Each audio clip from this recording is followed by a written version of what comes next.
Director Comey also said that while they have no proof, we assess that it is possible that hostile actors gained access to Secretary Clinton's personal email accounts. You were communicating on highly sensitive topics.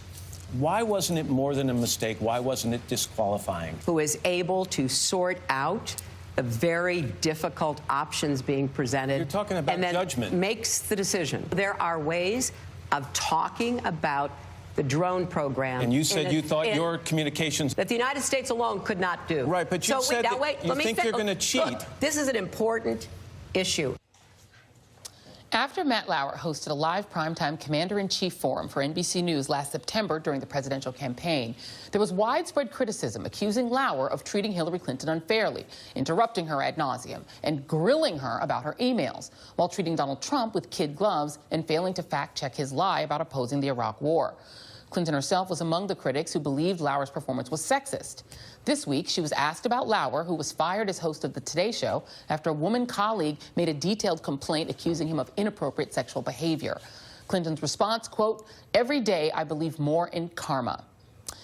Now, Matt Lauer did indeed help shape the narrative during the most contentious presidential election in recent history, as did Charlie Rose, and certainly Mark Halperin, Glenn Thrush, and Bill O'Reilly.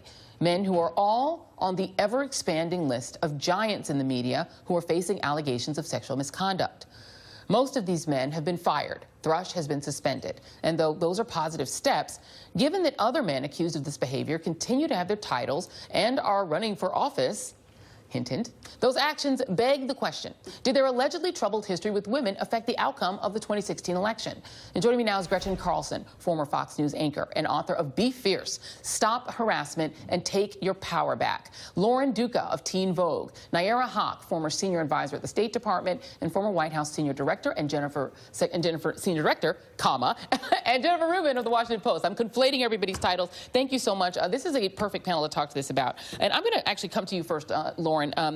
It's great to have you on set, first of all. Hi. Thank you for being here. You wrote a piece that said sexual misconduct doesn't have a political ideology, what Hillary Clinton taught you about feminism. What sort of tease that out for us? Yeah, I mean, I think that something frightening that's happening here is we're having a lot of whataboutism in kind of comparing these men across the aisle. And I also wrote, I feel like they're being treated like human dodgeballs.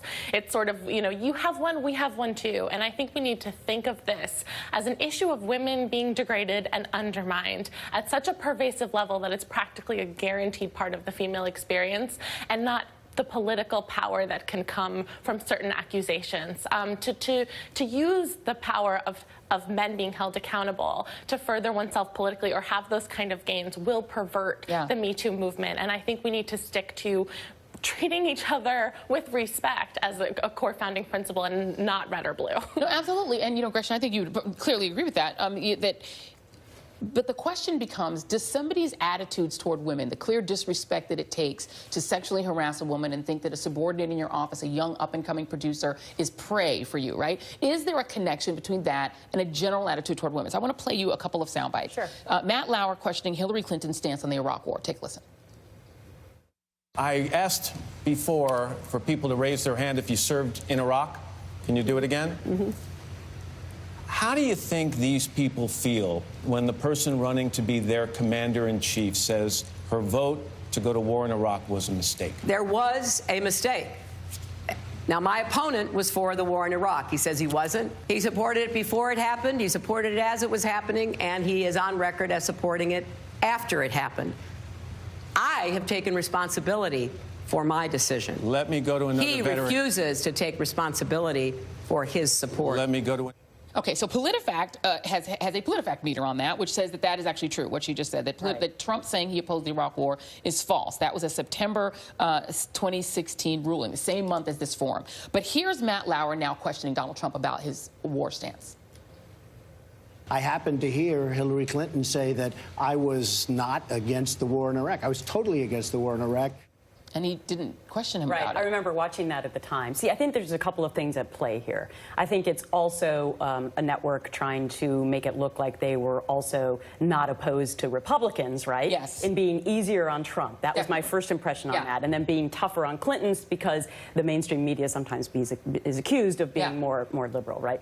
But also sexism. Listen, this has been going on in both political parties. Remember with Sarah Palin and Hillary Clinton? They both got horrible treatment in the media. And when you started this segment by showing all those powerful men being able to have control over the messaging that we're giving to America and the world, that is so crucial to point out as you have.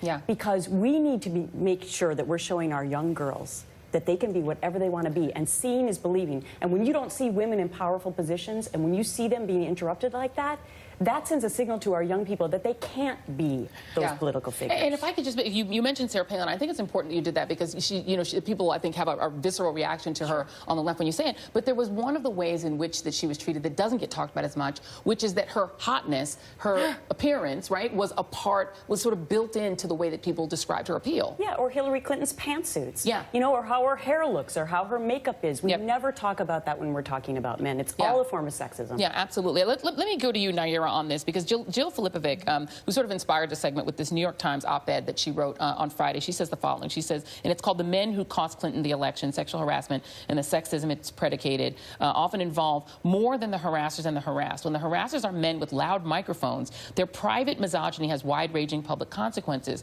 One of the most significant is the 2016 election." Is it sort of sour grapes by people who wanted Hillary Clinton to win to say that, wait a minute, now that we know in retrospect that some of these men were harassing women, aha, they are to blame? Or is there something to this argument that their underlying attitudes may have shaped the way everyone thought about Hillary Clinton and Donald Trump? Yeah, I think this is a moment where we all start to question our own inherent bias and how have we all contributed to this pervasive culture of sexism. And it's a women and man problem. Women also, this idea of a game girl, somebody who just goes along to be the cool girl. And I've paused and questioned what times were there when I was in national security that I didn't pause to maybe question a superior and how he was behaving or treating another woman, or the casual sexist comments that they were making while we were discussing serious matters. It's a spectrum of behavior that doesn't start and end with abuse. It starts with the kind of sexist behavior you're talking about and the rampant misogyny that makes women feel diminished in the workplace. Add on the layer of the national security work, in which a lot of the work is done in isolated situations where you're separated from your family. Loyalty is considered a high priority in the job, and we work with security clearances. We literally can't take our phones into certain places where we work, so we can't record and have evidence of any of this bad behavior. This burden of proof that women have to bear in certain sectors is even more challenging than what we've seen for people in the media. Yeah, and Jennifer Rubin, as somebody who writes about national security and writes about these sort of man issues, right, that people would normally associate not necessarily with a woman writer, there's just the level of disrespect for the opinion of women, that's one level of it, all the way up to the disrespect of women's bodies. You know, you're along that range, but is it too much to try to conflate those two things and say, wait a minute, this could actually swing an election? Well, I don't think it's too much to conflate it, and it happens also in what's not shown. If there was enough coverage of Donald Trump's, I don't even want to say dalliances because that sounds trivial, but really predatory behavior with women, which was known before Access Hollywood. If there was as much coverage of that as it was of Hillary Clinton's emails, do we think the election would have come out the same? I don't. It was the willingness to ignore, to say, oh, it's just about sex, it's just about his private life, it doesn't have any relevance. That contributed to Donald Trump's normalization, which was, I think, the greatest sin of the media in the election, treating him like a normal person, running a normal campaign, saying normal things.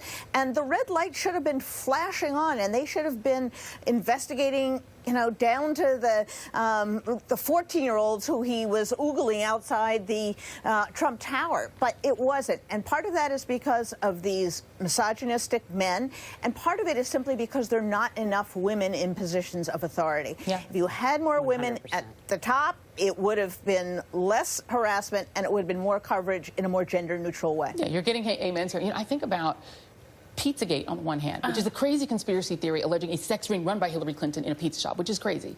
And then I think about how many women it takes for people to finally say, you know, Roy Moore might actually be guilty of child molestation. You have to get to 14, or how many women does it take? I mean, the thing is, though, we're denying the reality of the way these stories were told. There was a column in The Week, and it used this metaphor of, it's like the sexism of these men, the acknowledged, admitted to sexual predation of these storytellers is like turbulence in a nosedive. And I think it's like finding out the pilots have been drunk. I think that that's a lot closer to what happened here. Gretchen brings up, overcompensating for perceived bias against Trump. Hillary's likability was the biggest weapon they used to do that. Mark Halperin talked about the Hollywood Access tapes, calling it a moment to be celebrated if that's all they have.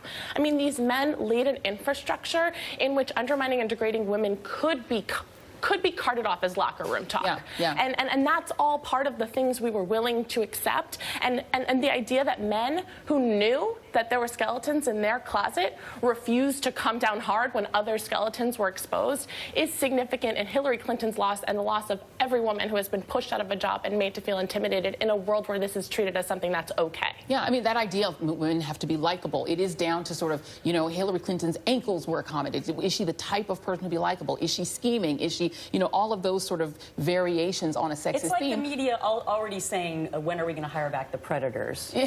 When will they rehab themselves? Instead of doing what I've been advocating for companies to do, which is hire back all the women who've lost their jobs as a result of having the courage and the bravery or the fierceness to come forward. And how would the narrative have been different if the women who were pushed out of the business were telling the stories of the election rather than the men who remained? Or if we had higher women in the media making some of these decisions. And we can't vacuum seal off this private, disgusting, predatory behavior from their full worldview. And the reality is their worldview were informing so many of our cultural and political stories. Yeah, and Nayyera, I think that, it all does look like sort of rehashing the election, but we have other elections to come. And the question is whether or not the sort of, the ways in which we talk about candidates based on their gender has changed at all, and whether we've learned that lesson based on what we've seen happening to these powerful men. And there is the point, too, that Gretchen makes, Gretchen's not on Fox anymore, right? Bill O'Reilly isn't either, but neither are most of his accusers. So have we really learned anything? This is part of the challenge, I think, with the election cycle, is that politicians are ultimately accountable to voters. When people don't vote, we are not holding our representatives accountable. In a business context, you have mechanisms for removing people for HR violations. And even then, when we've seen it's a more direct chain of command, that it takes several women, several accusations, and an understanding that this person has generally been a bad person in order for them to get fired. So that threshold seems to be even higher for politicians. The really only solution is for women to engage, women to vote, and for men who are allies to engage on what have previously been known as just women issues and should be known as cultural, social issues. Yeah, and Jennifer, I mean, for women to vote, but women don't necessarily, women are getting the same messages that men are, right? The media is feeding everyone sort of the same underlying messages. So how can we decouple women from what they're also getting back about the way you should be likable, the ways that you should be viable, et cetera? Right. And, ultimately this is on the voters. There was all kinds of polling out there on Roy Moore. But one of the more stunning figures is that Roy Moore is winning overwhelmingly among white women. Ladies in Alabama, get your act together. This guy is not someone who you want to be elected. This is not a message you want to send to your daughters and your sons.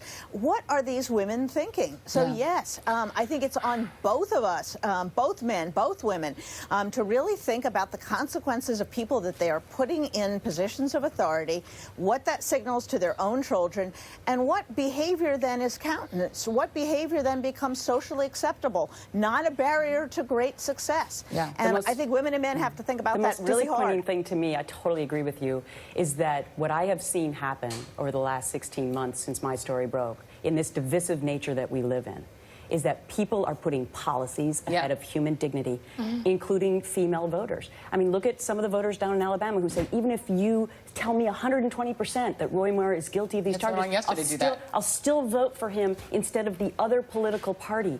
So we need to have a big kumbaya moment within our own culture and say, we're going to put human dignity first Otherwise, I don't see a lot of positive outcome for our children and what they're learning. Yeah, last word to you. To get back even to the first comment, this has to be seen as something that can't be separated from who these men are politically. I don't care if it's Al Franken, and I don't care if it's Roy Moore. And you can't separate a man from his values when he's making these kind of decisions. And the reality is, a vote for Roy Moore is a vote for sexual predation. A vote for Donald Trump was a vote for sexual harassment.